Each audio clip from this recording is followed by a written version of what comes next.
good. Okay, check one, check two. Welcome to the Cannabis Coffee Hour. It's your host, Rob Cantrell, and I am an exciting episode, the dopest episode. I couldn't be more excited to have my friend on, all the way from California, from the last podcast on the left, from Your Face in Hell, from Adult Swim, Henry Zebrowski, everybody. Buddy, Rob, I mean, you still have some of my favorite stand-up moments that I have seen over the years, because we are old school friends. It's weird when you start to like think about that time period. It's like we've known each other. We've been doing comedy next to each other since 2007. In my world, like because of Murder Fist, like you were one of the first comedians I knew that was like a stand-up. I was thinking about this, Henry, and I remember the time. I remember the first day we met, and I remember meeting you guys and just vibing with you guys. And I'd come from California, and you guys came up from Florida. But it was that Brooklyn brewery show. Do you remember this show? Yes, I do. I remember it. That was wild. Yeah. That was a wild show. That was like one of those, because it was like our sketch group. Because at the time, I think it was kind of fueled by, we were a big like pack of ugly dudes, right?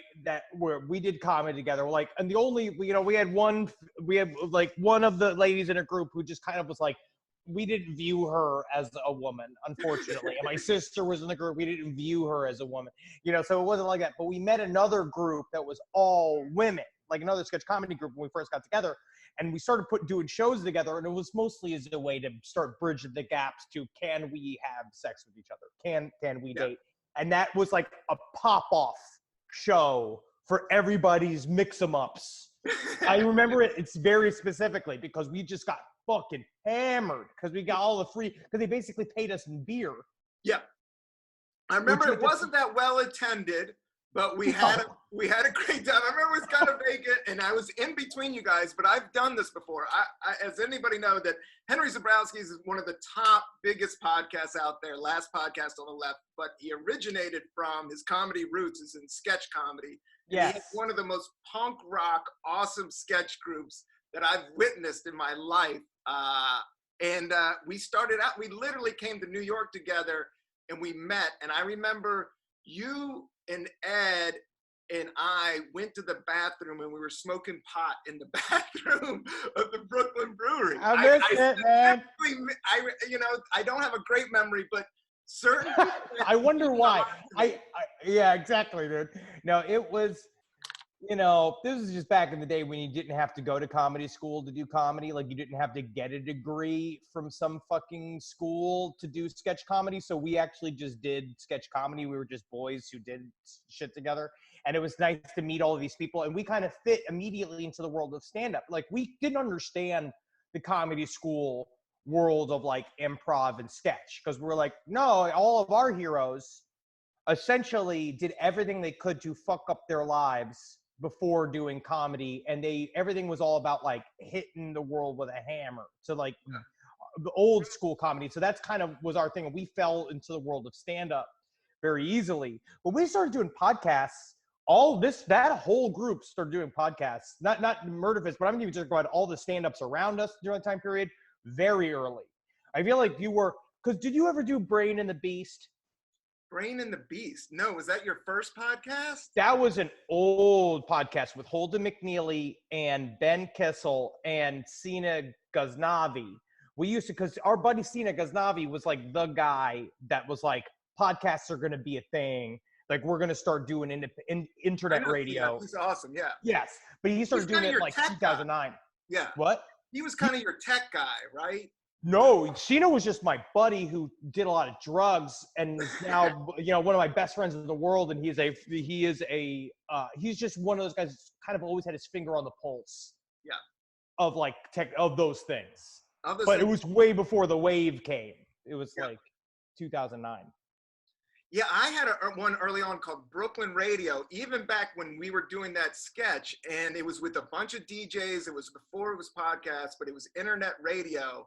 and it was called R&R, and I had a guy spinning old school hip hop, and I would be smoking bongs and hanging out with Rondell Hartley, who's this like, comic from Brooklyn, born and raised, was kind of in more of the Def Jam scene, but awesome, cool, chill dude. He opens for Tony Woods. He's still my friend. We're still the same, but we had a blast with it. But it took so much, as you know, like it is like a constant. This is my 73rd episode, and I kind of did it all on my own, taping on my phone, doing everything myself right now.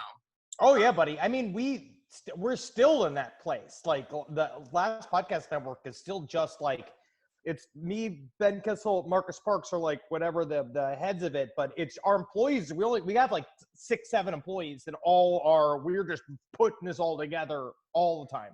All the time, and it's always changing. And that's what I thought about Murderfist, and you guys were as punk rock as it gets, and I know, and you're inspiring as hell in terms of, because I remember where you guys came from.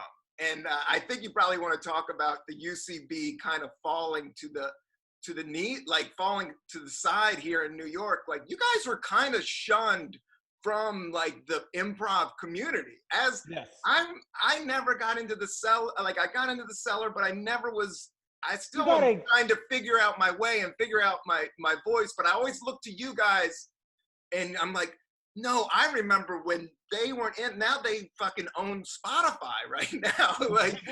It gives me such, like, you guys just owned it, man. You owned who you guys were all the way. All of the no's. What do we learn about no's? I feel like in my life is that they are all some of the more important lessons I've ever had. Like all of the things, every single thing I was shut out of, because we were that's why we got along with stand-ups, I think, as a sketch group, because we were like, we love the community, but also we were like, we handle our shit.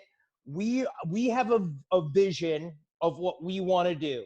So, and we came out of the box with it. We knew exactly what kind of sketch we wanted to do. We knew how we wanted to do it, even though like at first we sucked. Like at first people like, you'd have a couple of moments where you're making the audience, you're actually connecting with an audience, but then, and then you eat shit. But we weren't like afraid of the eating shit part, right? We knew that, we were kind of the opposite. We actually liked to bomb, because then you started to know, like, now we're punishing an audience and we will just punish you because we were angry young people and then wanted to do that. Yeah, I was the same way. A lot of people wigged out about bombing, and I always found it, not now because there's, money involved in now shit. Bombing is not, I don't want to bomb anymore. Yeah, no, I'm sad that I don't want to. Yeah, word on the street, it sucks, but in my youth, I really did have, I would walk up on stage like, I really don't care what these motherfuckers think. Like, but that was you made beautiful moments, though. Yeah. Then you make beautiful moments because you are truly free. But then when we first went to the UCB, and I remember the first things of them being like, essentially, like, you got to pay to play, and we didn't have any money. Neither, yeah. I mean, like, we didn't have this fucking extra money. I don't know where all those people got that extra money from. I guess lucky. I think they're very lucky, and they should be very fortunate, but feel fortunate. But we didn't have this money. And then they also were like, and here's all the reasons why what you're doing is wrong and why we are the only people who know what's correct. And so they tried to like, and for a second we're like, can we be molded?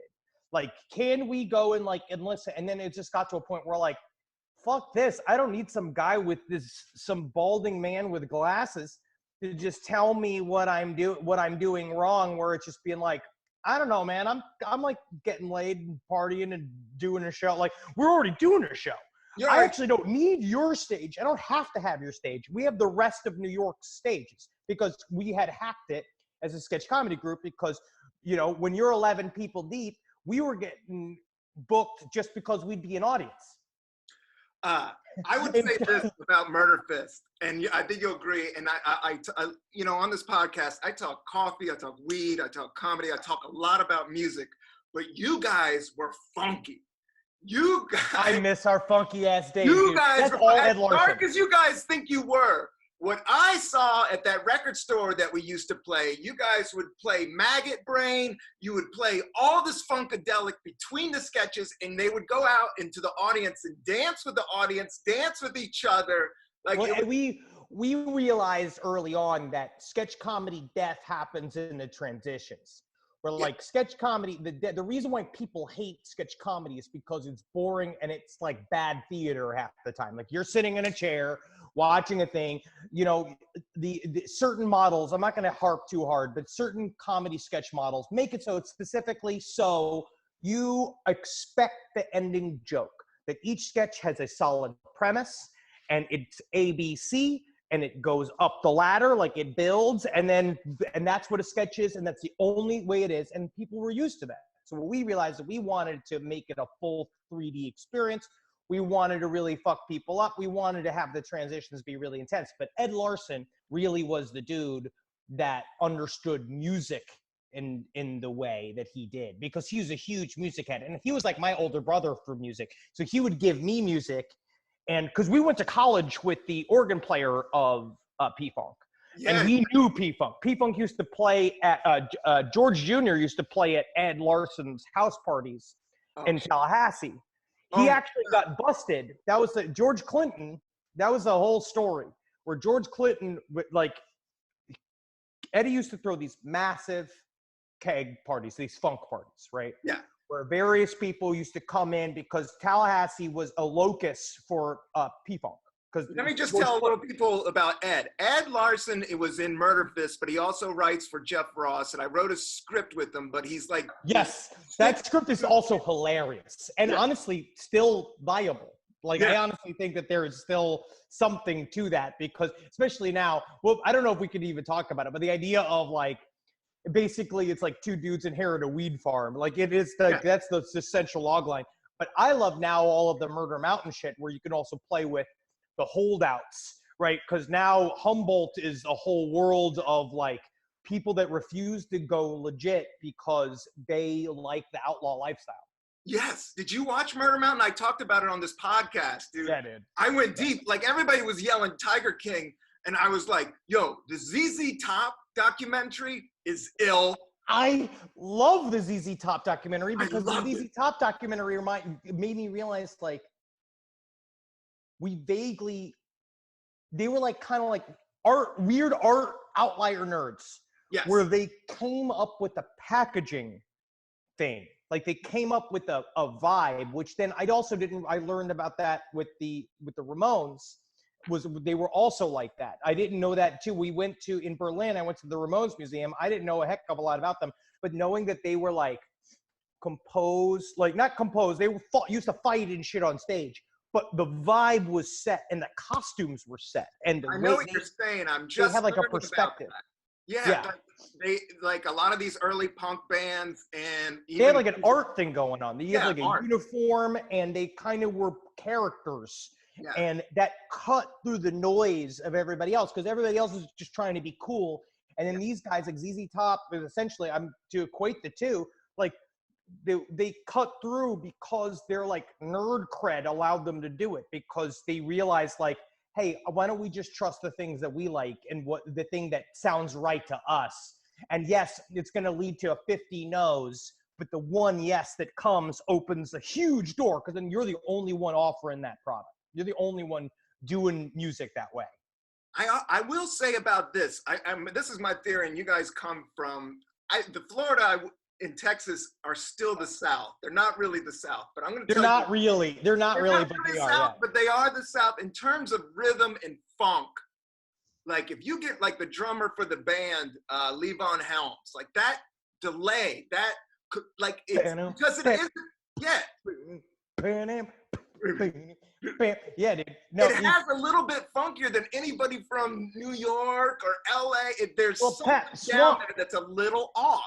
There's a little bit of swamp vibe. It's a weirder place, but hotter. I actually don't know where George Clinton's from, but all right. So he's from Detroit. Detroit is a funky town too. Well, that's where the funk comes from. That's where it comes from. Yeah. And then when you go over there too, and you really feel like, even in Detroit, it's like, man, oh man, like we did a live show out there, and I was partying, like we didn't really have time to hang out. But I was like out there at night, and I was like, man, this place is like, it's for real. I don't even think it's not even that dangerous. It's just kind of intimidating. Like Detroit is like a place where you really need to like find your rhythm and not give a fuck. Like it reminds me of coming up in New York. It's the same kind of thing where like now New York is I don't mean to insult, but it's a giant mall, especially Williamsburg. It has become a mall for Europeans in that section of town. But it used to feel like you had to keep your head on a swivel. Yeah. You got to be a warrior and to fight for what you wanted. And like Detroit seems to be like that, where you have to like go find your shit. And there is a ghost town. There is like an old Americana. Like my mom's from Lansing, and like half my family's all from Michigan, so I spent there. But there's blocks and blocks where it's just vacant. You know, there is like a dead America vibe, and like, you know, it just feels like Escape from New York in some of those. There's so much potential. There's so much potential still, though. Like I feel like that because my wife's grandmother lives way up north in Michigan, so we'll go Upper Peninsula. Yeah. She lives out there. I love it up there. It's interesting. It is interesting. Straight up gnomes live up there. That's the Hildefirk. The Hildefirk.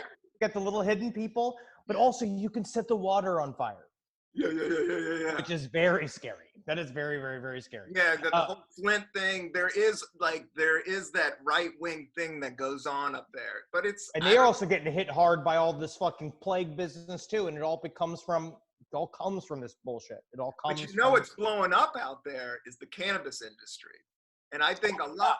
Yeah, and that's what this. I mean, not that it's the end on. I know everybody's like, "Oh, Rob, you're being cheesy," but I really think cannabis is a real industry that could save Detroit, could save the middle, you know, could save the South.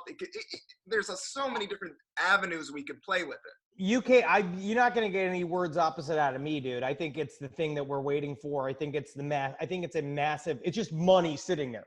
Yeah, money sitting there. It's money sitting there waiting to be taken by the stupid government so they can have it. It's like, it's there for you. I know that there's a lot of legs there, but mostly I think it's there. People still can't get over the stigma over succeeding the war on drugs, or like saying that, yes, we now admit that weed is the same as booze. Yeah. If not, I mean, I think it's better because I don't ever regret my actions after a night of smoking weed. Like I don't ever like, what did I say? Because, you know, in weed, when I am feeling uncomfortable, I opt to not speak. Where with alcohol, when I feel uncomfortable, I opt to speak at a higher volume. Like I go up and over. And those are the nights when I come in being like, what did I say? Oh yeah. Last night. Like, what did I do? Like, how did I take the that blinders inner Ric off? Flair? As soon as that booze gets that in, you just start, woo!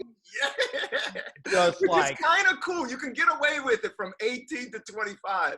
But after 36, I'm at 36 now. 36 is when I get things taken from me. Yeah. I mean, 36 is when I go and there are now corporations involved that can get in there. You know, I got a wife now that needs to she's kind of heavily involved in the things that come out of my mouth. You got a she's cat. roped in. Yeah. Yeah. What would you say? What kind of coffee are you drinking there, my man? Is that your my own? Boy, I'm going to do this as a fucking supreme ass plug. All right. There's a company called Spring Heel Jack Coffee it was started as a fan of the show, and he sent me a bag of this coffee, and I fell in love with it. And now he's been sending me this shit. I swear to God, Spring Heel Jack Coffee is some of the best coffee that I've ever had. He sent me like a cold brew setup. So now I'm making my own cold brew, like a true Los Angeles fucking asshole. Yeah. I am got the but it comes in all different roasts. Are you grinding your beans? You got the electric grinder? I have one of those grind coffee makers where you pour the beans in the top of it and it grinds it into the basket. It's a pain in the ass because you have to clean it. Like you have to clean it and take all the shit out of it. So that's but man, it makes good coffee. And Yeah, that's where I become right. kind of those are the things and that's truly what I have become it's not a snob. It's not a snob because I still drink Starbucks. I don't drink whatever the fuck's coming around, but like coffee and weed, Yeah. I have to have at a certain level now, unfortunately. No, you can be a snob about things. And I was thinking about that because you're not a snob, you're not a douche, but there are times where douche levels have to be inserted, you know? If I meet you out, right, and I will smoke whatever weed you give me, I would never judge. Whatever weed anybody gives me for free, I love to smoke with whatever you got. I will do it. I do not care. But when it comes to me providing weed to me, I am going to make sure me is treated like a sexy lady that needs to be wooed, that my lungs need to be wooed and my lips need to be wooed by the stuff. And I think it's maybe because I'm a Satanist, like a little bit of like that. Like I need it to be kind of grand and I need it to be nice. Like I like it top quality. Yeah. Billy Wayne Davis gets me some of the best weed I've ever had in my life. Oh, wow. He grows it, right? Is that the gig? He had a little bit that he was growing, and the only thing about growing your own weed is the only time I've had really good homegrown weed from somebody in LA, it was from a dude that I did not enjoy as a person. Yeah. But he had it was like the opposite. Like he had a full Walter White setup inside of his home where it was an it looked like a fucking I don't know, it was scary, but he'd you want to come see my stash? He would put on a suit and he'd walk into it. And this is just a normal ass apartment he was renting, which he should not have been doing this shit. The whole other room was turned into a grow house with aluminum, that weird insulation thing. And you go in there and it's hit the front of the suit would sweat up because it was hot inside of the room. That's alien technology. Yeah. It was literally like Bali. He made it exactly like Bali in there, whatever it is to grow that weed. But then he got fucked up. It was because now I don't know if you suffer from the same thing I do, where it's I don't feel like I'm chasing the dragon of the high that I miss. Yeah. It's not that. I don't need to be higher than I've ever needed before. I'm actually very happy with the level of stone that the weed gets me because I don't need to fall apart. I don't need to always have an experience where I'm what if I slip between atoms? Those kind of thoughts. Yeah. But he got me, I forgot what he had. It was a type of bong that I haven't seen since, where it was basically dabs. He made his own dabs, but it was an electric dab rig. Yeah. Where he had this thing, it's you'll see I forgot the name of it, but he had this essentially like a wire. It's like a thing that he rolled around the rim of the thing, and then it baked it from the inside, and I got fucked up. I was just I was scared of my reflection in the mirror. You gotta respect it. I always say the thing about cannabis that taught me is less is more. If you're doing it all the time, every day, what it taught me was, and I think that's with everything, it's Yes. When you eat, it's you don't even taste the food anymore. It's why does everything has, you got to find that middle. My parents I think I grew up with sort of a scarcity idea, right? Because my parents used to talk about how we're going to be in the poorhouse. They used to say all these kind of things. And I think that Same. It's very intense, but I think that I took that into my young adulthood, meaning I got to eat as much as I can, I got to drink as much as I can, and I got to smoke as much as I can whenever I can. And that's what I did. I don't know when it comes back around. Yes, exactly. I need this shit now. And now that I kind of am in a better place, I think that it is that idea where I honestly get the same amount of high and feel better if I just do because I smoke weed during the day sparingly. It's mostly if I'm at a high, weekends, I normally will I wake and bake and I'll do whatever and I can hang out. When I don't have responsibilities, if I have a day off, I don't do anything, right? Right. I can do it, which is honestly was very rare until this time period. Now it's my schedule is more normal. My schedule is more Monday to Friday, than it's ever been before, because it's like we have to work, and then then there's just nothing to do on the weekends. It's not like it used to be. And you're a great actor, and you're hilarious, and I would put you in everything, my man. I'm sure you're going out one day. Well, I did a couple auditions so far, but they're just gonna sit and they're all gonna be thrown out until they figure out what the hell it is that they're doing after. No one knows how Hollywood's gonna open it back up.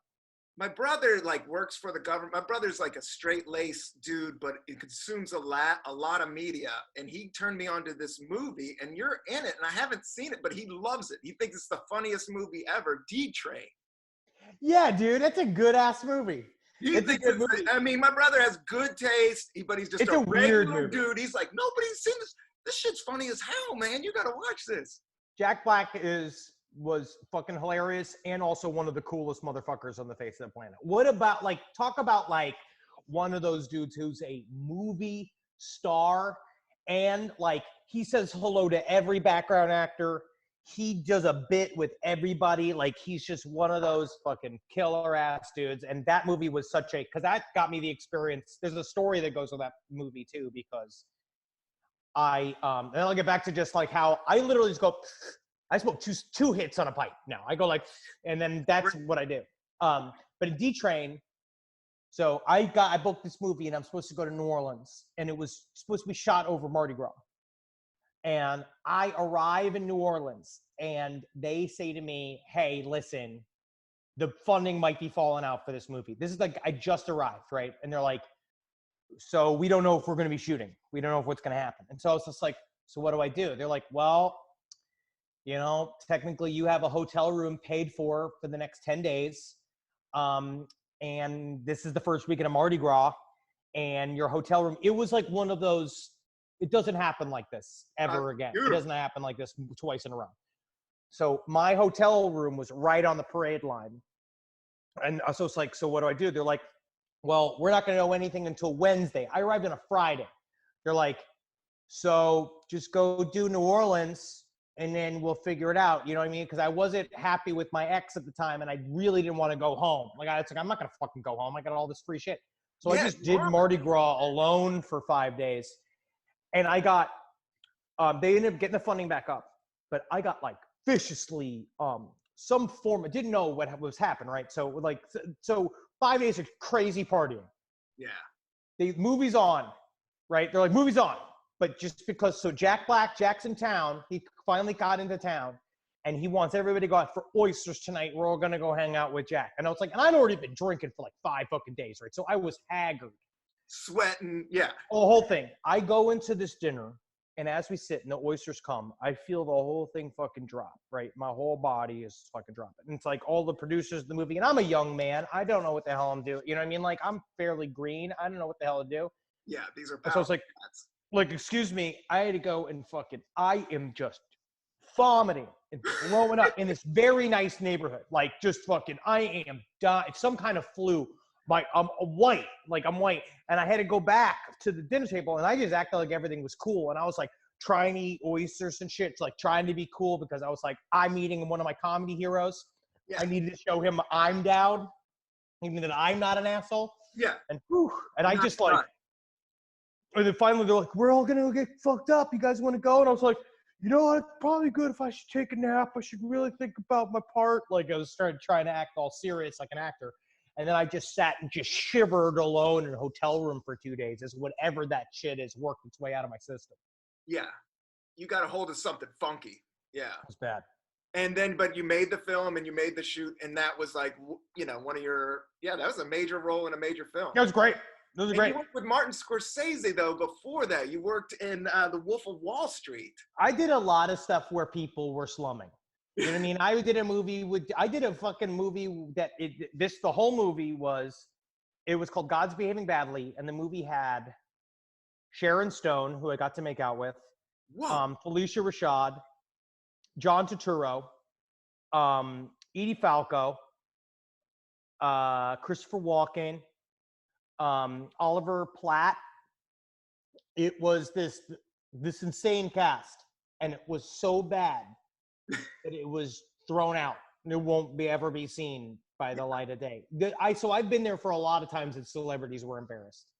Scorsese was like, that was just like a moment in the sun that just doesn't happen again. That's just one of those where like, oh, I didn't understand what I was into until afterwards. And then I was like, oh shit, now it's over. Yeah, art's like that, and that's what I'm trying to like. I've been meditating and and eating edibles and all that. But yeah, dude, I get to my year. I actually started off this whole year about this idea of like seeking knowledge. Because I'm very deep into the Dune series right now. I've been reading a lot. I've been reading that. See, I've been fucking locked into Dune. I'm finally on book 6. I'm almost done with it. But the 4th book, God Emperor of Dune, is all about like, it's hard to describe. I don't want to spoil it for everybody, but basically the main character of book 3 turns into an immortal worm lord. And what this guy does, what he talks about all the time, is about seeking knowledge, and about how like the one term that I love is knowledge exists of the uncertainty. Knowledge is the uncertainty of existing on the blade of a knife. Which is like this idea constantly of challenging yourself and opening yourself to new shocking information, new things that can hopefully change your purview. So this year was supposed to be about me expanding my consciousness. That's what I wanted to do. Right. And what this opportunity, this is the one thing I would call this the plague of vague opportunity, is that it does give us the time forcibly to look inwards and like what can be in that will satisfy what going out normally used to satisfy. I used to the noise and the fun of being outside of my home, but technically it's a distraction. And why do we need it? Yeah, 100%. It's 100% a distraction. You know why we need it? It's because it's fun. It's fun. The interior searching is actually very difficult. It makes you upset sometimes. Yes. It's hard, but the less you think about it, and the same thing with art, like you can have everything lined up and tune it just right and have the thing, and you just crush it. You just don't know. The only thing you know is to put it out. Like you didn't know last podcast on the left was going to make you, It was the opposite. I was told by every person in the world, by my agent, my ex-agent, told me how we'd never make money. Even my manager took him years to get him to listen to the podcast. He had no fucking clue. He was just like, whatever. And then it wasn't until our Patreon numbers started climbing that like my manager showed me like, so tell me about this podcast. And then like, and I was just like, bro, we've been doing this for 7 years.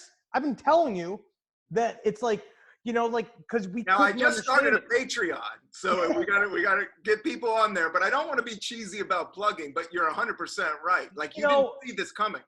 Patreon is way more normal now than it used to be. In the beginning, even I felt like we're begging for money. It felt like a thing. But you're like, now it's so normal. Now, what's weird is that because there's a vacuum of responsibility at the top of this country, everybody is now got a real responsibility kind of like fetish. Like people really want to, what it works is for artists is that I think people realize you got to pay for your art and you got to help these people. We're not just jesters for free. If you meet me in a coffee shop, yes, I'll be a jester for free. You don't have to buy me a cup of coffee for me to joke, because unfortunately I can't not.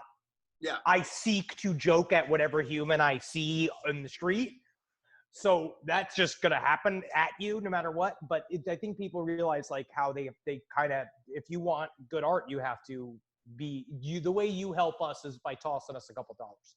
Yeah. So that we can continue to do this without worrying about if I'm going to eat. But we can do it these power centrals like Brooklyn. I do still love living here because I like to walk. That's why I don't own a car. That's what keeps me young, is that I'm No, buddy. I miss that about New York so much, because it's so hard to walk here.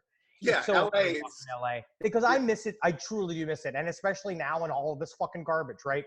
So all of LA is like, the one thing in general is that LA apartments are nicer on the whole than New York apartments, right? So it's a little bit more livable inside of an LA apartment because there's a little bit more room. Where like New York apartments are like, get out of here. Go be in New York. You know what I mean? Like, why are you home? Get the fuck out of here. And so but now I'm like, the parks are too full because everybody's in their parks. Everybody's just like doing group workouts. And I was like, guys, first of all, I'm not sweating into a mask. I'm not doing it. It's crazy. Yeah. So I'm literally walking like next to the highway, just wherever there's no people. But Yeah. they, like just like I'm fucking Michael Landon, like just wandering the byways of America. And I was just like, it's mostly just because I'm like, I'll do yoga because I found yoga this year. Yeah, Hardcore. yoga's great. Stretch it out. Stretch it out. That I helps. saw Wild Country though too. Did you see that one?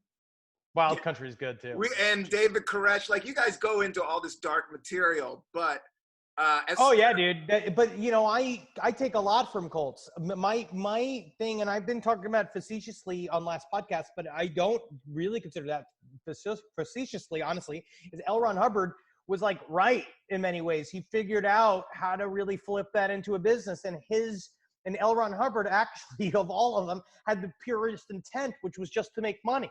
It's weird how that's pure, where like David Koresh just wanted to, like, I'm watching the new Waco series on Netflix, and they totally just like gloss over just being like, you cast, like, I think there's a disconnect where you look at that series and you're like, you cast a 30-year-old woman to play a 15-year-old girl in that movie. So in the show, you're like, oh, that's his child bride, but she's got full breasts and the body of a 30-year-old woman. You know what I mean? She's got a 30-year-old woman's body, right? But it's like, if you really look at his child brides in reality, being like, they were little girls and they look like little girls. And it's a difference. Like 11 and 12, 13. Yeah, I did some reading on it because I didn't want to watch it because I was like, I don't want to celebrate this dude. I like how you guys break down and kind of call all these guys losers and nerds. But I watch the hardcore stuff, so I have material for the show. And I give them a little bit of, I know that they're trying to make a show. So in my mind, like, you just have to watch it and know, like, this is not a documentary. This is their fictionalized version of this story because they can't, if they want viewers, they can't have Taylor Kitsch with the little girl going like they just can't. No. It's not going to bring the right people, and you got to cultivate your audience. And I don't know if Taylor Kitsch, I mean, unless he was just like, why don't we make them for real, young? Like, if he was like that would be bad. You know what I mean? Because think about it. If they made it real, people couldn't handle it. People would be really, really upset. So you kind of have to sex it up a bit so that you watch it. Yeah, the thing about cults I'm trying to get my head around, and it's good, is I just been I'm trying to let go and not judge and not like, the thing about cults is, like, once you give somebody so much power, the more power you give somebody, the less you have. Well, it just shows there are stripes of humanity that get to a point where they feel helpless, right? They think, and these are marks for people that like to collect. A cult leader is not a cult leader without a cult. Yeah. You can walk around thinking you're great, knowing that Gaia told you that you are going to open up the 7 seals, right? Like, you can live in that knowledge. But if you don't have a group of people doing it, it's like there's a tree fall in the forest. If no one's there to hear it. You need somebody to be like, yeah, you.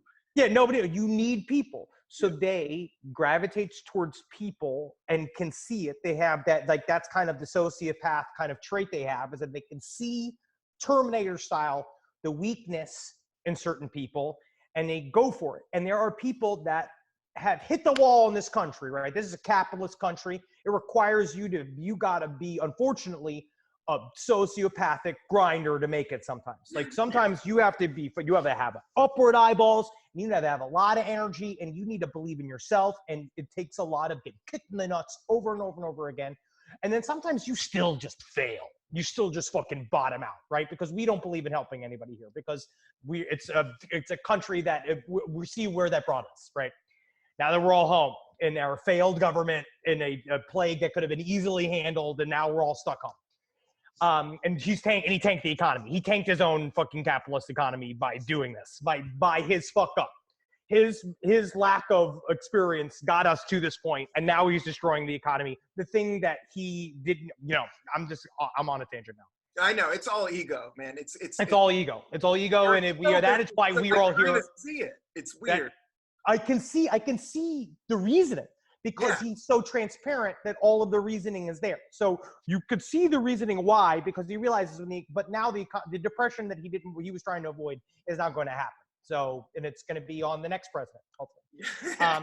But so people, there are a stripe of people that are just lost in that sea and lost in that grind and don't have the energy to do it. So they're like, yes, please take me and provide for me. Make, like, here, you're the leader, you're in charge. I love that you're in charge, because then you can tell me what to do so that I can have something to do with my life. But then it's not until at some point that you wake up and realize that what the agency that you've given over, and then the reason why people stay in cults is a lot of times is because if you have to then admit, like, especially if you've been in a cult for years, like decades, what do you do when you've, like, like the end of your whole personality, it's your whole thing. It's like you gave up so much. Heaven's Gate, right? We were talking about Heaven's Gate. Heaven's Gate was a livable cult with some dope shoes. Love those Nike Decades. Honestly, they are very cool. And you can't, now they're like $500 a pair. Yeah. But you go, that cult for like 20 years was like, were they weird? Yeah. Ugly haircuts? Yeah. They're super skinny, eating a lot of beans, all kinds of shit. Sure. But things kind of chill, he was rolling it. But then the moment comes and Marshall Applewhite is like, actually, I've been saying we don't have to commit suicide. We actually do. Yeah, it's the only way to get to the next level. We actually have to do it. You've been in this thing for 25 years. And then you're like, what do I do now? Yeah. Who am I? Who am I now? Like, I might as well, because if you commit suicide, if I have to leave this, where will I be? Yeah, it's programming, a lot of with meditation and mantras. Like, I think it's a lot of the subconscious and and then your subconscious has been, controlled. You've been saying this over and over again. It's hard to break through. Cult leaders are not altogether always incorrect. It is because they tap into like Scientology exercises and certain exercises, like Heaven's Gate. We talked about the same thing. There's some very interesting mindfulness exercises, staying in the place. Like, there are things. Well, I think it's a community. What was cool was the Woodstock documentary and the hog farm. Do you know about Wavy Gravy and those guys? Yeah, I mean, that was like that hippie ideal, non-cultish, but kind of free love, give up the hierarchy, for dirt poor type of shit. Yes, they're living up and humble.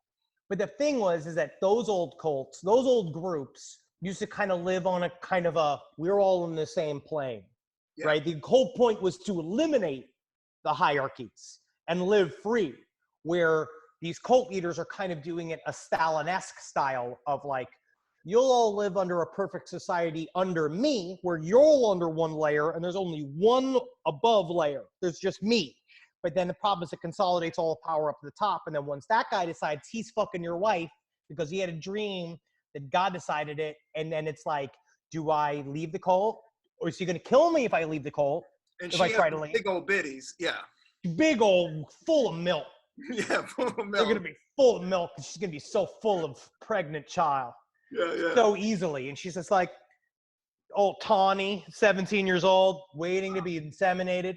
You're like, that's my wife, though. Like, God has told me this. God has told me this. But I need to squeeze them together. I have to do it. Got to put them together. Got to put them between this.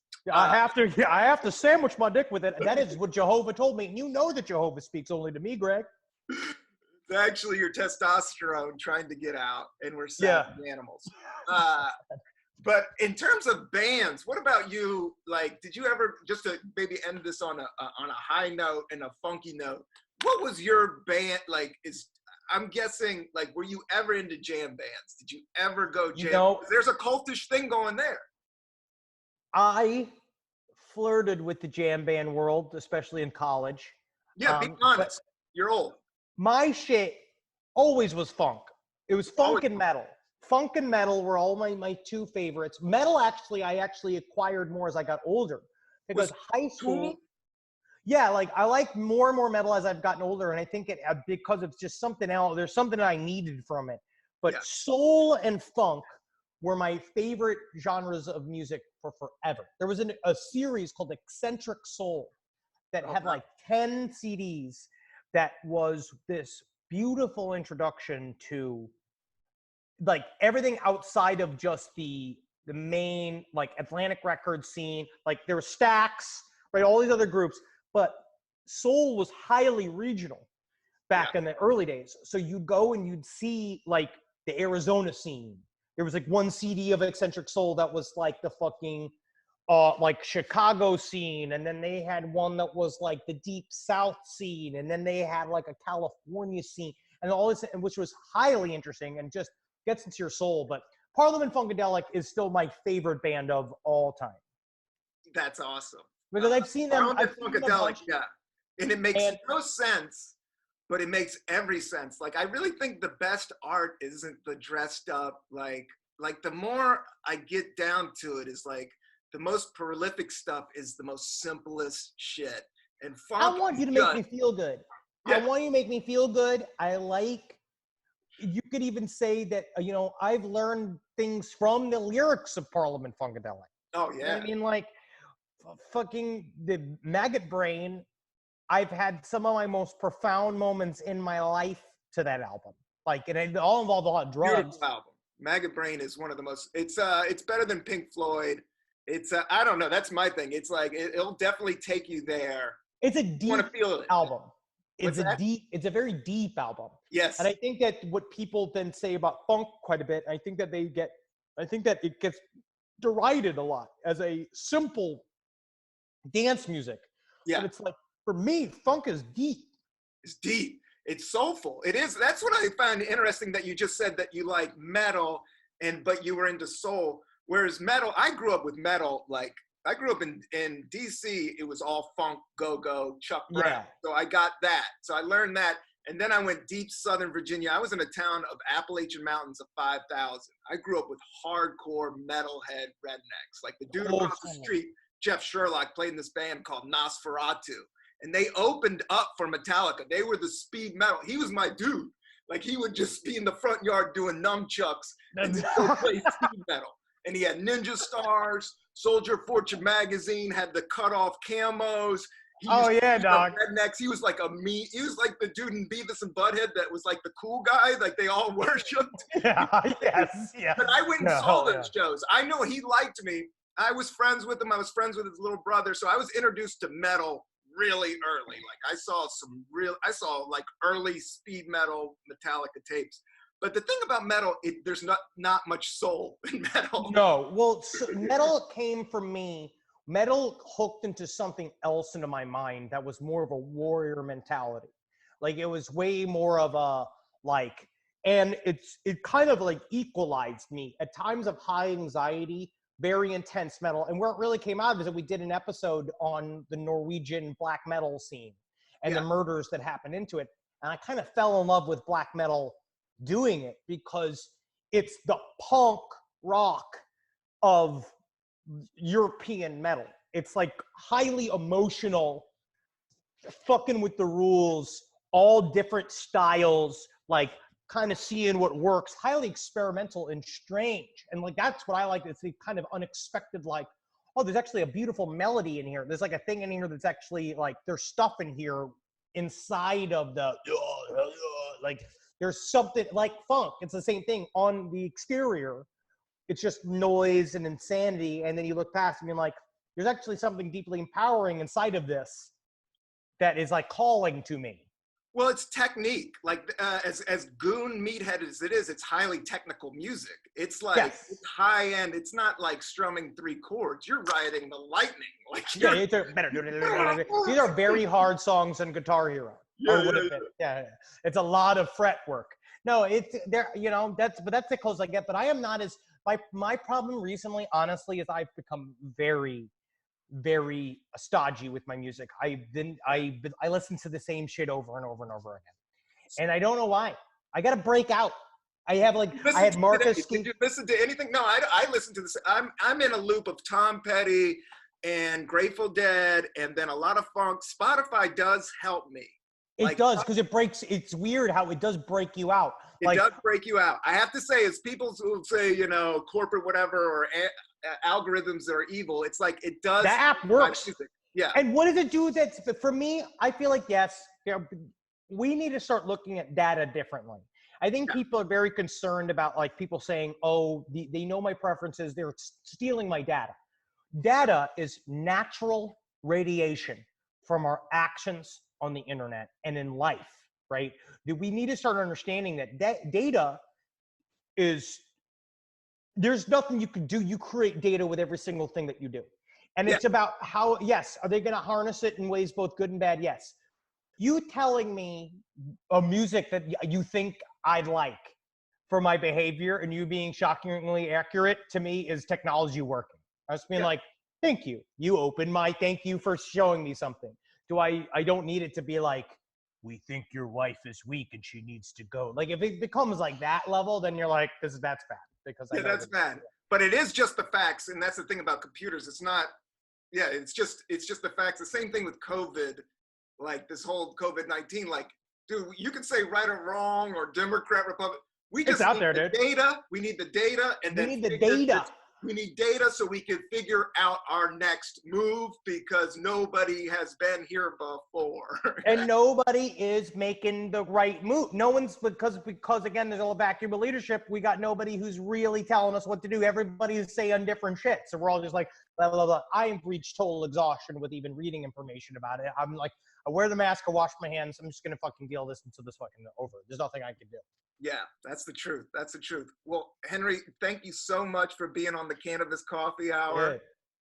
Is there anything else you want to tell the good people out there? Like I got so much out of you, and I don't want to keep you all day because I know you're busy and you guys. No, dude, it's so much fun, man. I love talking with you, buddy. I miss you, man. Last book on the left. Check out our new book.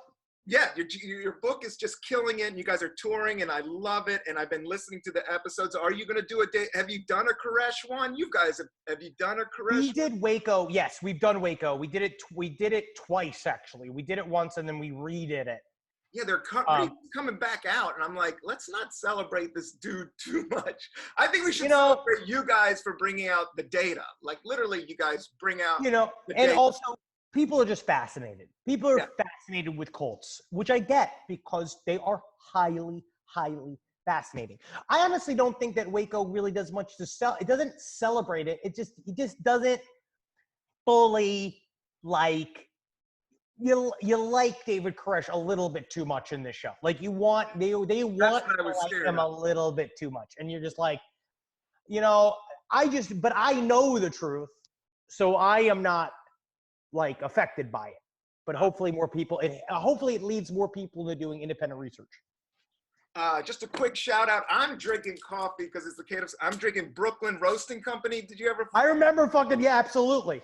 Yeah, this is the only can. I went to the bodega, but they had 3D and it's deep and dark and pops out. Is it good? Pulls you in. Yeah, this is for you. It's good. Oh, this is good beans. I would say Stumptown. I love Stumptown. I'm a douche when it comes to coffee in some senses. Like it's hard to beat Stumptown. I like Intelligentsia. I like that. Yes. It's good and light. Too deep, but it's good. It's good. But that's what's weird is that I've got like, I have a very lucky scenario where like my Spring Hill Jack coffee man is fucking sending me premium ass beans, man. I'm getting fresh ass beans. Where's he from? Where's he? He's up in Ohio. In Ohio? Yeah, man. He's great. He's fucking local business. Like him and his wife running shit. He comes from a long line of bean guys, bean roasters. You know where he gets his beans from? I forget. I know that it's somewhere. It's like right next to Blood Diamonds. Yeah. You can get it. Just because of this podcast, I've been getting deep. But you know what's fascinating? Just to get the word out and that I find fascinating, because coffee is the same as like, it's a little bit more difficult than to grow cannabis. Like you need elevation, but then you also need heat. So you need mountainy. Yeah, no, it's very specific. But do you know the 2 places in America you can grow coffee? Where? Hawaii and Puerto Rico. I would fucking love some Hawaiian coffee. Yeah, Hawaiian coffee's bomb. And I've never had that too. Where do you get Hawaiian coffee? They have it. You got to look around. It's a little bit more expensive. It's called I try it. But it is go out and get yourself some Hawaiian. But I like Hawaiian. I think we should support small business. I think small business is the lifeblood of this country. I think middle class is the lifeblood of this country. I think small business all day. But my only thing was like, we're getting these beans from all these different countries. Puerto Rico needs money. Let's make Starbucks buy from Puerto Rico, you know? That's a great idea. That's a fucking great idea. Yeah, or Hawaii, let's get that money rolling in instead of like Ooh, going to all these let me look this up. I'll get myself some Puerto Rican coffee or some Hawaiian coffee. I would absolutely love that. And same thing with that sun-grown weed too, man. The outdoor weed is just so much better than the so much better than it being like inside and in a basement. It comes from the particles of the sun. The sun like gets into it. Yes. Au natural. Yeah, that's my best, is just a big old spliff. Like I've been to Jamaica a few times and that's what I like. I don't need it super powerful. I just need I like a nice solid friendly buzz. Yeah, friendly buzz. Yeah, to get through the day, look at a flower, check it out. A little smile, so you can smile. Yeah. All right, Henry. Thank you so much, man. Hell yeah, buddy. Hell yeah.